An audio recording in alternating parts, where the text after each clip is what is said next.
চব এইটো এটা এনেকুৱা কথা যে কোনোবা মানুহ এজন যদি আপোনাৰ আত্মহত্যা লৈ যদি তেওঁ যদি সাংঘাতিক আগ্ৰহী তাক আপুনি কোনো পধ্যে বচাব নোৱাৰে ক'তো। আগে নিজৰ মাজত সেই চিন্তাধাৰা আহিব লাগিব যে আচলতে ঘৰত মানুহখিনি আছে, ৰৈ আছে। আজি চৰকাৰে বাধ্যতামূলক কৰিবলগীয়া হৈছে যে সুৰা চলাই তেওঁলোকে গ'লে ফাইন হ'ব। ফাইন হোৱাৰ ভয়তে তেওঁলোকে নকৰা হৈছে। আচলতে নিজৰ প্ৰাণৰ সুৰক্ষাৰ কথা চিন্তা কৰি তেওঁলোকে নকৰিব লাগে। আটাই ভাবে মই অলপমান খালে একো নহয়, কিন্তু আল্টিমেটলি আমিতো এডাল সীমাৰেখা ৰাখিব লাগিব। গতিকে এইটো কাম নকৰাই ভাল। আৰু যি ধৰণৰ যান জঁটৰ সমস্যা হৈছে আজিকালি, বহু মানুহে গাড়ী চলাব নাজানে, গাড়ীখন লৈ ওলাই গুচি যায়, ছিগনেল নিদিয়াকৈ টাৰ্ণিং লয়। এনেকুৱা বহুত কথা আছে বাৰু, সেইবোৰ কথা আজি কৈ আমি শেষ কৰিব নোৱাৰিম। কিন্তু সুৰা আৰু এক্সিডেণ্ট এই কথাটোতো আৰু আজিৰ কথা নহয়, এইটো বহু বছৰ পুৰণি কথা। এইখন চাইকেল চলালেও বিপদ হ'ব পাৰে মানুহৰ সুৰাপান কৰি। গতিকে চাইকেল চলোৱা মানুহজনকতো কেতিয়াও চেক নকৰে, তেওঁ কাৰোবাৰ আগত পৰিলে আন এজন সুস্থ মানুহ এজনো অসুবিধা হ'ব পাৰে। গতিকে এইটো নিজৰ চেঞ্চৰ কথা আচলতে। নিজকে যিয়ে ভাল পায়, যিয়ে নিজৰ ঘৰৰ মানুহখিনিক ভাল পায়, ঘৰৰ মানুহখিনিক যদি সঁচাকৈ ভাল পায় তেতিয়াহ'লে ঘৰৰ মানুহে ভাল পোৱা নিজকে তেওঁলোকে ভালকৈ ৰাখিব লাগে। সেইখিনি আমাৰ সাধাৰণ দায়িত্ব।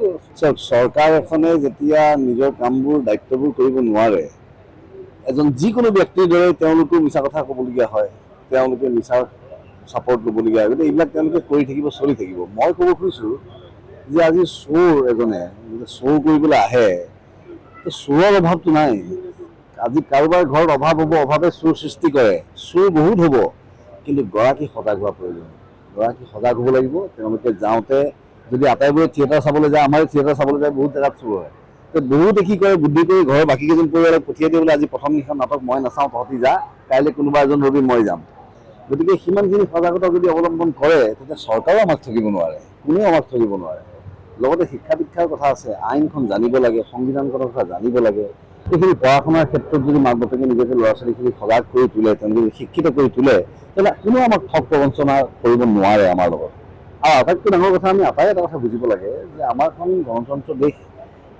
গণতান্ত্ৰিক অধিকাৰ যদি সাব্যস্ত কৰিব আমি জানো, আমি সুন্দৰকৈ যদি এই শক্তিটো ব্যৱহাৰ কৰিব জানো, তেতিয়াহ'লে 5 বছৰ সময় দিয়া হয় সংবিধানখনত এটা পাৰ্টিক, যে তেওঁলোকে যদি ভাল কাম নকৰে আমি গুচাব পাৰোঁ, আকৌ নতুনকৈ এজনক লগাব পাৰোঁ কামত।